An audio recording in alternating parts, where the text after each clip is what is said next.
Hello everyone and welcome back to Brand by Brand. If you are new to the channel, please check out the first episode which thoroughly explains the purpose and thought behind this series, as well as information on my Skillshare class on how to build your own custom watercolor palettes. In short, this series explores making limited watercolor palettes with each of my favorite brands that were highlighted in my 2019 Top 10 Brands video. Each episode focuses on a single brand at a time, focusing on that brand's unique strengths and offerings. We have already covered Daniel Smith and Schmincke, and today we will be exploring the California-made Da Vinci watercolors. Da Vinci is a relatively small family-owned and operated company, though those of you who have been around the channel for any length of time will already be well familiar with the brand and my thoughts on them. For those of you who aren't as familiar with them, they offer affordably priced watercolors here in the United States, though those outside of the country might have a difficult or at least an expensive time trying to get a hold of them due to shipping rates. Their colors are vibrant, bold, and almost all of them are also vegan. They offer their paints in 3 tube sizes, 8, 15, and 37 milliliter, as well as a few curated pan sets that are hand-poured using the same formulas as their tubes.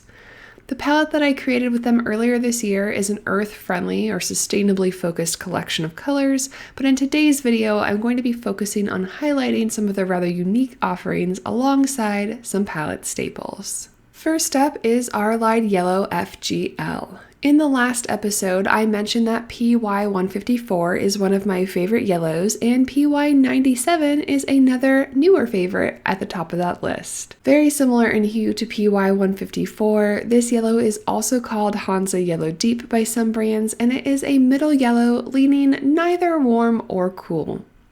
In this limited palette, it will serve as our only spectral yellow, meaning that we don't have two broken down into cool and warm components, but given its vibrant nature, I'll have no problem mixing bright oranges and greens alike. Diluted and mixed with red, it can even serve as a basis for a range of peachy skin tones. Since we picked a middle yellow rather than picking a second yellow, we're going to move right along so that we can feature some of the specialty colors that Da Vinci has to offer, starting with Azularin Gold. This two-pigment color is made from PR177 and PY42. It is a deep and nearly orangish red that provides a gorgeous foundation for mixing rich earthy browns and violets. Mixed with cool blues and dark greens, it makes some interesting shadowy green tones, and mixed with burnt umber, it makes a hue that actually closely resembles a warm brown like PBR25, though this version has a little bit more body to it. Da Vinci offers an extensive range of reds and pinks, but in my opinion, the most unique of their offerings is their single pigment Azularin Crimson quinacridone made from PV19. PV19 is a pigment that can make a wide range of colors, typically found anywhere from a bright or deep pink to warm violet. However, Da Vinci's Azularin Crimson is the reddest version that I've come across. I think it's a wonderful single pigment alternative to the true but fugitive Azularin Crimson, and it's certainly worth giving a try. I love using it combined with blues for a deep Indanthrone-like color, as well as with dark greens to mix warm blacks. Another unique color Da Vinci offers is Theo Indigo Violet. PR88 is a darkly valued magenta lake pigment that was formerly offered by Daniel Smith, Winsor & Newton, and My Mary Blue.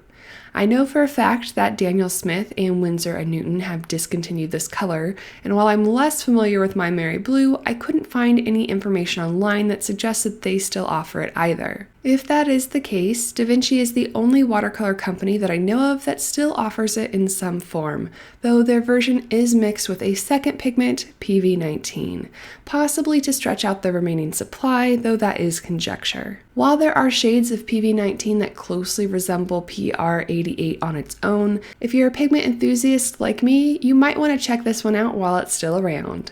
It makes deliciously rich violets as expected, as well as some really interesting deep blacks and rich dark earth tones as well. Next up, we have good old Ultramarine Blue made from PB29. While this hue may be fairly standard and is my favorite among the bunch, Da Vinci does offer 3 unique shades of ultramarine so you can fine-tune to fit your own needs. The other two are French Ultramarine, which leans towards red, and Ultramarine Blue green shade, which leans, of course, towards green. What I find less run-of-the-mill about this version of a staple color is that their ultramarine is richly pigmented and very easy to re-wet, making beautiful teals, bluish greens, and softly granulating dark tones at the drop of a hat. Like the Theo Indigo Violet we discussed a few moments ago, another fleeting color in the watercolor world is a true manganese blue made from PB33. Vinci is one of the very few places you can still find this pigment available, though like the Theo Indigo Violet, which in this case also contains a phthalo blue. Manganese blue mixture is a lightly valued blue comparable to the more common cerulean, but with a bit of its own flair. It mixes light, bright greens, cool, soft purples, and a light, neutral array of grays. And not to mention, it can also stand on its own, being used straight from the pan to do something like a clear blue sky.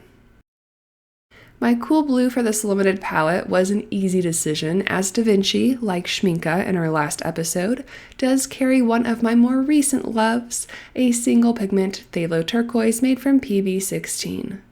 This gorgeous blue that leans towards green makes bright, happy-looking teals and muted, cool purples. Mixed with either Perylene Green or dark earth tones, it makes a wide variety of rich, shadowy colors. Once again, I'm sure I don't have to tell you how much I love our next color, but I will anyway. Perylene Green is made from PBK31. Though I also included this in Schminke's set, I had to include it again here too. This color is beautiful and useful on its own, and it's also a rockstar mixer. I'm a sucker for the easy blacks, moody violets, stormy teals, and earthy greens that this color can make time and time again. I never leave home without it. Next up is a color that I feel a little bit awkward highlighting myself, but I couldn't not include Denises Green in this limited palette. As some of you may already know, this is one of Vinci's newest colors, which was released earlier this year as part of my custom palette. Made from PY129 and PB60, this convenience color is an earthy sap green. Intended to be able to use it straight from the pan, you can add either of its base colors to lean it one direction or the other, but it also combines well with oranges, reds, and even some violets to make warm browns, or you can combine it with earth tones to make olive greens and cool dark browns.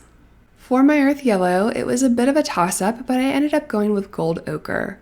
This dual pigment color made from PY42 and PY83 serves as a warm, semi-transparent earth yellow.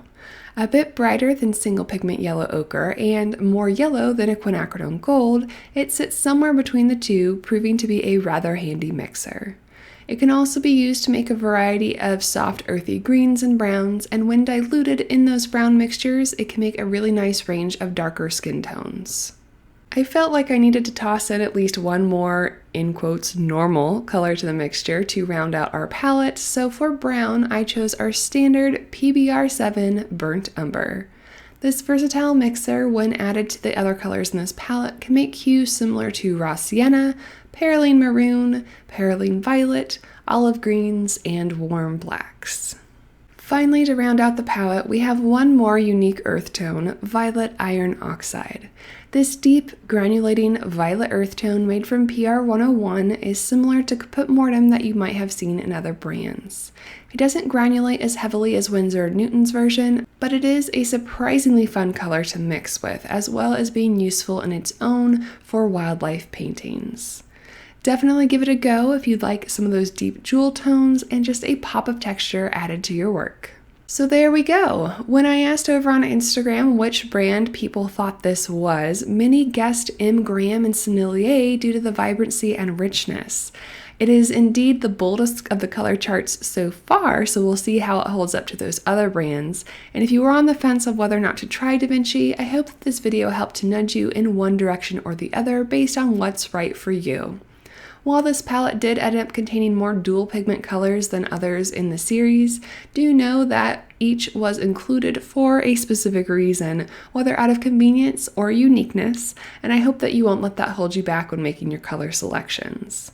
I hope you enjoy seeing these colors all the same, and if you are interested in picking up any of these colors for yourself or anything else that Da Vinci offers, I'll leave an affiliate link in the description below. That won't cost you anything more when you place your order, but it will help support me and the channel if you do so.